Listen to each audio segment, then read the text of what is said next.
Hello and welcome to this very short presentation on further problems associated with Laplace transforms. We're specifically going to look at the Shift Theorem in this presentation. From previous work we've looked at the definition of a Laplace transform, which is given in equation 1 here. The definition states we have e to the minus st times by some function of t integrated with respect to t between the limits of 0 and infinity. What we're going to do now is modify this definition slightly to accommodate further variation in functions we can generate. So I'm now going to consider a function of e to the at times ft. So we're going to find the Laplace transform of e to the at times the function of t. So going back to my definition in equation 1, I have e to the minus st from the definition, and I'm replacing the original function of t with this new function, the e to the at times function of t. I'm now going to use the laws of indices to simplify, first law of indices to simplify this expression. So I've got e to the minus st times by e to the at, and if I use the first law, that can be written as e to the minus st plus at.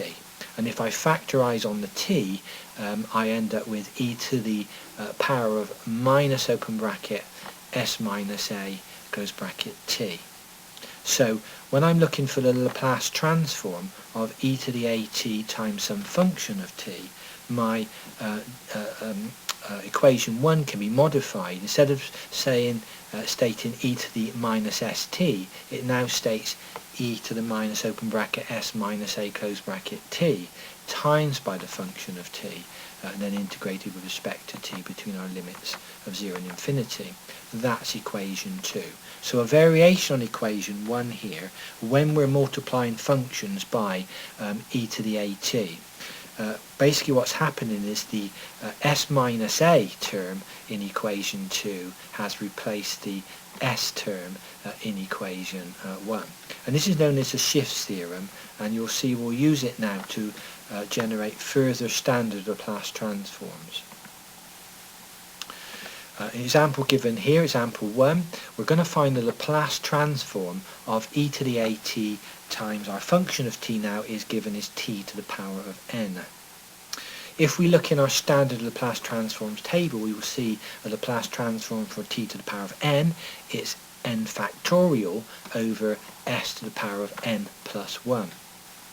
If we now apply the Shift Theorem here, when we're now going to find the Laplace transform of e to the at times by t to the n, where our function of t is t to the n, we will write n factorial over, and this time not s to the power of n plus 1, but s minus a to the power of n plus 1, bringing in the Shift Theorem. Again, we're replacing the s with the s minus a from the Shift Theorem. Another example here, we've got the Laplace transform of e to the at times sine omega t. So our function of t here is sine omega t. Again, if we look at standard Laplace transform tables, we will see that the Laplace of sine omega t is omega over s squared plus omega squared. Again, applying this in terms of the example 2 question, here we're finding the Laplace of e to the at times by sine omega t. So using the Shift Theorem, this will now be written as omega over s minus a all squared plus omega squared. So our Laplace transform of e to the at sine omega t is omega divided by sine s minus a all squared plus omega squared. Another standard form. Third example here, we're looking for the Laplace of e to the at times cos omega t here. Again, if we look in our Laplace transform tables, we will see that cos omega t is a standard form of omega over s squared minus omega squared. And again, from our Shift Theorem, using equation 2 here, we can write the Laplace transform of e to the at cos omega t is omega over s minus a all squared minus omega squared. In this extract of the Laplace transform table, I've added in those three derivations we've looked at in the dark red text, and I've also added two more standard forms as well. So here we now have a range of new Laplace transforms. This is e to the at times t to the power n. We know that the Laplace transform is factorial, n factorial over s minus a to the power of n plus 1. We've also seen that e to the at times sine omega t can be written as omega over s minus a all squared plus omega squared. And the third one we proved at the bottom of the table here is e to the at times cos omega t. We've shown that that was s minus a over s minus a squared minus omega squared. I've added in two more here without proof, but e to the at times cos omega t is s minus a over s minus a all squared plus omega squared, and e to the at times sine omega t is omega over s minus a all squared minus omega squared. So we've got another 5 Laplace transform expressions here that we can use as we develop our experience and our knowledge of Laplace transforms. Example 4 shows us how to use the standard tables here for a specific example. Here I'm finding the Laplace of 5 times e to the 2t, and that's times cos of 4t. If we go to our standard table on the previous page now, we know that the e to the at cos omega t, the Laplace of that is going to be s minus a over s minus a all squared plus omega squared. Now be careful with these questions that you pick up the correct values here. That 5 is a constant, so that can stay outside the Laplace transform if you want to. I've kept it inside in this particular case here. The a in this case would be the value of minus 2. Okay, so the e to the minus 2t, e to the at, the a is minus 2, and then the cos omega t, in this case the cos omega t, would be omega of 4. So be careful you pick the correct values up here. So all I'm doing now is putting those values into the expression, so s minus a. Don't forget the a is minus 2. There'll be a change of sign in a moment. So on the numerator that's s minus a. I've kept the 5 in front of the bracket there. But s minus a, the a is minus 2. In the denominator I've got s minus a squared.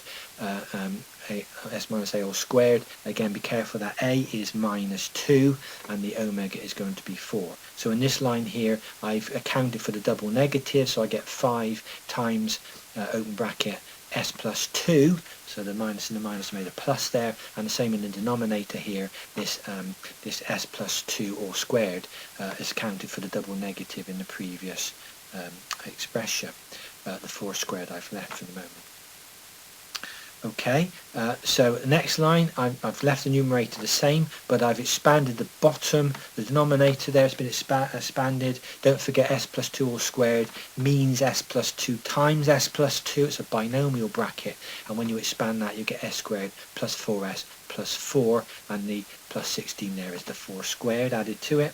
And then just tidying up, the numerator stays the same, but the denominator is s squared plus 4s plus 20. So now I have a solution for Laplace of 5e to the minus 2t times cos of 4t is given as the 5 open bracket s plus 2 close bracket, all divided by s squared plus 4s plus 20.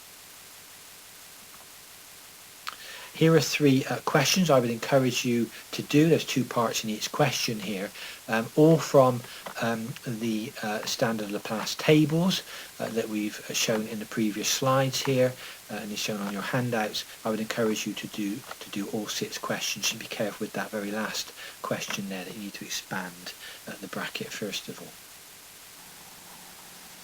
Okay, in example 5 we're going to look at a slightly more complicated Laplace transform. This is going to be involving a trig identity. So we're going to find the Laplace of 3 e to the minus 0.5x times sine squared x. We're going to try and show that that is equal to 48 divided by the 2s plus 1 in brackets, and that's times by the 4s squared plus 4s plus 17 in brackets on the denominator. We're going to use a trig identity here because this is not a standard form. Sine squared x is not in the standard tables, so we're going to use the trig identity of sine squared x equals to a half, open bracket, 1 minus cos 2x. Notice I'm using x here because the original question says x instead of t, but it's just a variable change, and the process will be exactly the same. I've taken the 3 outside on the left hand side here of the original question given, so 3 outside the Laplace transform. So inside I've got e to the minus 0.5x times sine squared x, and on the right hand side I've taken the 3 outside of the half e to the minus 0.5x times 1 minus cos 2x in brackets. So on the right hand side I'm bringing in my trig identity for the sine squared function. On the next line, on the right hand side of the equation, I've just simply multiplied the half by 3 to get the 1.5, and I've kept that outside the Laplace transform.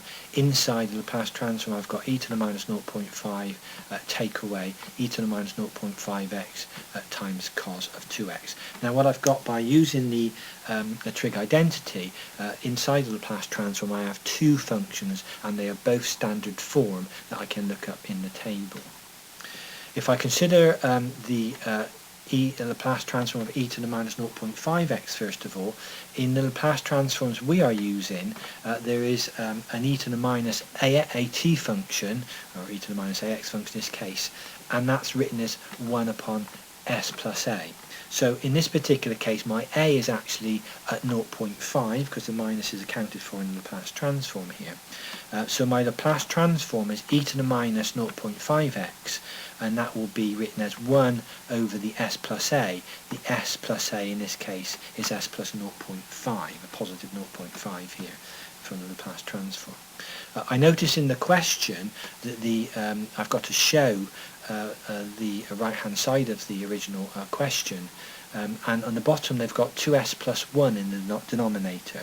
So I notice that if I multiply top and bottom of my equation I've derived from the Laplace transform table, I multiply top and bottom by 2, I will get 2 on the top, and I will get 2s plus 1 on the bottom, and the 2s plus 1 matches with what's originally shown in the question I'm trying to show.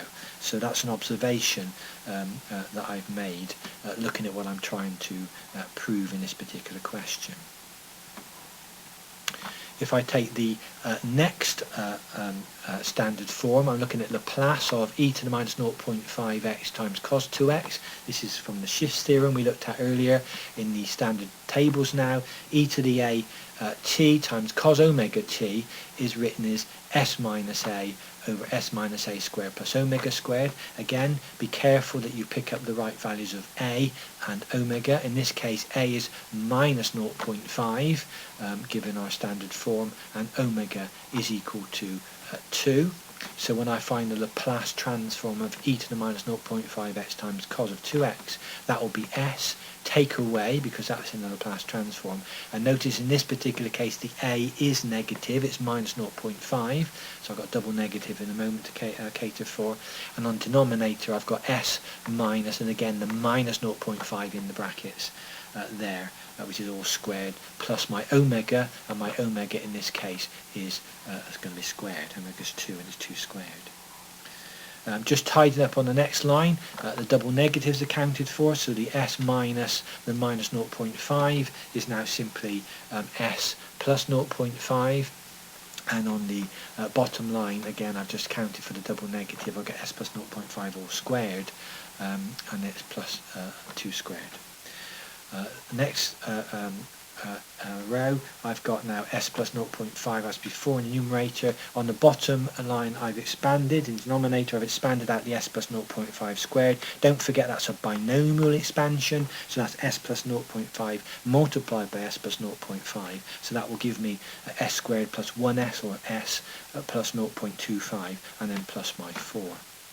So on the next line I've got s plus 0.5 in numerator, and on the bottom line, just tidying up the numbers there, I get s squared plus s plus 4.25.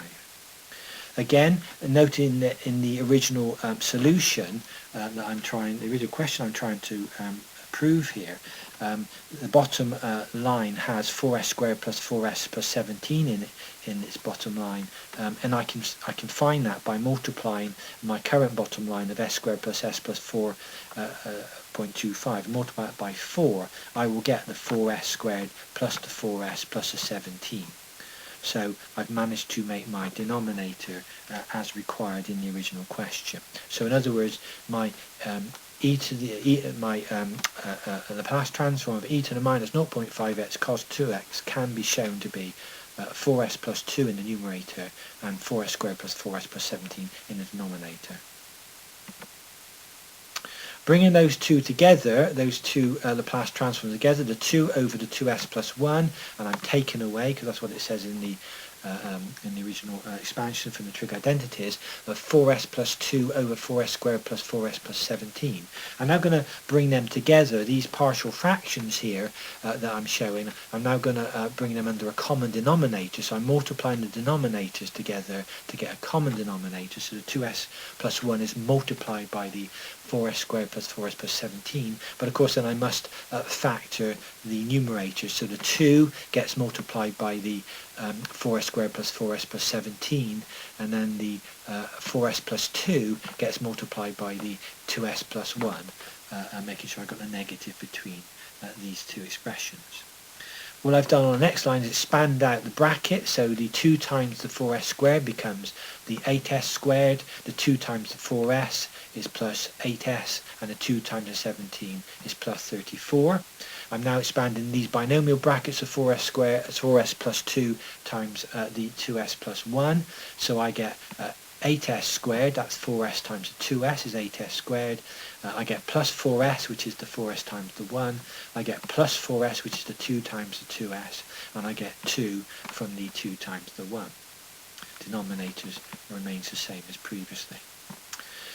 If I account for the negative sign outside the bracket, on the numerator now I get 8s squared plus the 8s plus the 34, and then be careful the signs here, I get minus 8s squared, I get minus 8s, because the 4s and the 4s gives you 8s, but it's minus 8s, and then I get minus 2. So be careful of that negative outside the bracket on the numerator there, it changes the signs of all inside the bracket.